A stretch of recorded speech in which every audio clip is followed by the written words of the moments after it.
ये ब्राह्मण है, ये क्षत्रिय है, ये वैश्य है, ये शूद्र है।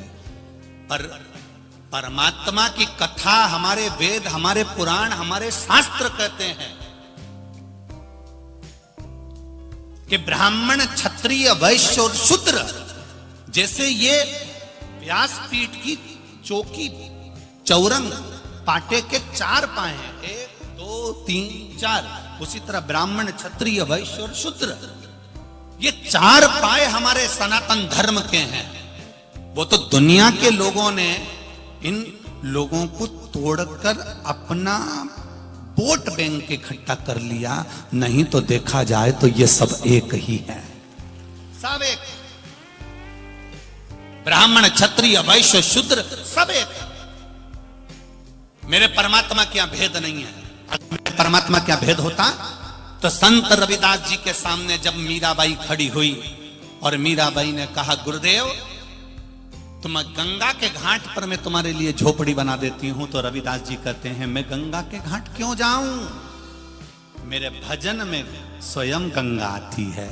इतने में मीराबाई ने कहा, गंगा यहां आती है? हाँ, जिसमें चमड़ा धोते थे रविदास जी जिसमें चमड़ा धोते थे, उस चमड़े के पात्र में से रविदास जी कहते, राम राम सीता राम सीता राम राम राम, गंगा मैया प्यास लग रही है, पानी दोगी? इतने में उस चमड़े के पात्र में जिसमें चमड़ा धोया जाता था, गंदा पानी जिसमें भरा हुआ था चमड़े का, उसमें से गंगा जी का रत्न जड़ा हुआ हाथ निकल कर आता है और रविदास जी को पानी पिला देती हैं। ये शास्त्र हमारा कहता है। भगवान कभी भेद नहीं करता कि ये ब्राह्मण है, ये क्षत्रिय, ये वैश्य, ये शूद्र है। भेद हमने करा है, हमने कह दिया ये बड़ा ये छोटा, भेद हम कर रहे हैं। हमारा अपना अपनों से कटने लगा है, हमारा अपना अपनों से बेर करने लगा है। उन अपनों को हमें नहीं छोड़ना है, उन अपनों को अपना कर अपना आनंद लेकर अपनी जिंदगी का रसतत्व प्राप्त करना है। बड़े से बड़ा कार्य जब हमारे यहाँ कुछ होता है तो सबसे पहले बांस की डलिया, सुपड़ा, बांस का सामान एक बंसकार के यहां से आता है, मट्टी के बर्तन एक कुम्हार के यहां से आते हैं। हमारे यहां से नित्य जो शुरुआत होती है वो कहीं ना कहीं हमारे यहां पर एक आनंद के साथ होती है। शंभो शरणे पर मांगू घड़ी रे घड़ी, दुख काटो दया करी ने दर्शन आपो। ये शुरुआत है हमारे जीवन की, और वहां सुख का अनुभव कराया जाता है, आनंद का अनुभव कराया। रामू मोची आपियो, हाँ। संत कह रहे हैं, रामू मोची ने पूछा आप कहां से आए हो? मैं प्रयागराज जा रहा था तो मैं यहां आ गया, कुंभ के मेले में। अरे वाह। रामू मोची बोला, मेरा भी 10 साल से मन कर रहा है कुंभ के मेले में जाऊं, प्रयागराज जाऊं, प्रयागराज जाऊं। फिर क्यों नहीं जाते? मेरा भी 10 साल से मन कर रहा है कि प्रयागराज जाऊं कुंभ के मेले में, फिर क्यों नहीं जाते? क्यों नहीं जाते? रामू मोची ने कहा, रोज महीने में मैं जो काम करता हूं जूता चप्पल का, उससे मैं महीने में 1 रुपया बचा लेता हूं। अब की बार मैं कुंभ के मेले में जाऊंगा ये सोचकर मैंने 12 महीने के 12 रुपए इकट्ठे कर लिए और मेरी तैयारी होने लगी। पर मेरी पत्नी गर्भ से है तो मेरी पत्नी पड़ोस में कहीं मेथी की सब्जी की खुशबू आ गई। कौन सी सब्जी की? मेथी की सब्जी की खुशबू आ गई। और मेथी की सब्जी की खुशबू आई तो मेरी पत्नी ने कहा, मुझे मेथी की सब्जी खाना है।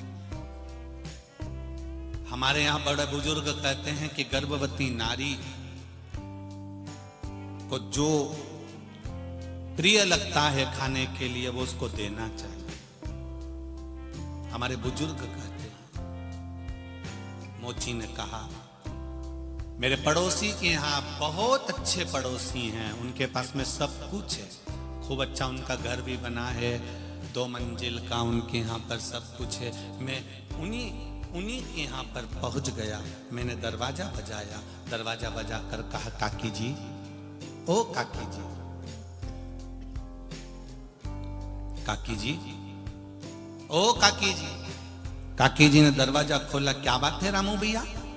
मेरी धर्म पत्नी गर्भ से है, आपके यहाँ मेथी की सब्जी की खुशबू आ रही है, आप मेथी की सब्जी दे दोगी क्या थोड़ी सी?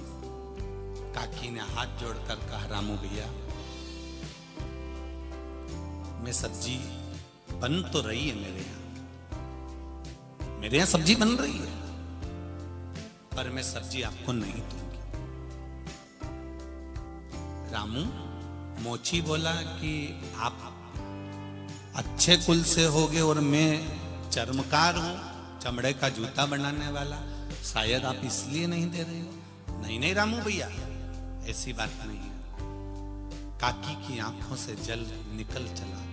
रामू ने पूछ लिया, काकी तुम रो क्यों रही हो, क्या हुआ? रामू भैया, 5 दिन से घर में भोजन नहीं बना था, कर्जे में ज्यादा लूम हो गए, तुम्हारे काका घर ही नहीं आ रहे हैं, आते हैं तो खिड़की में से कूद कर आते हैं, कोई देख लेगा पैसा मांगने आ जाएगा। ये सारा घर बैंक में कहीं ना कहीं गिरवे रखा हुआ है,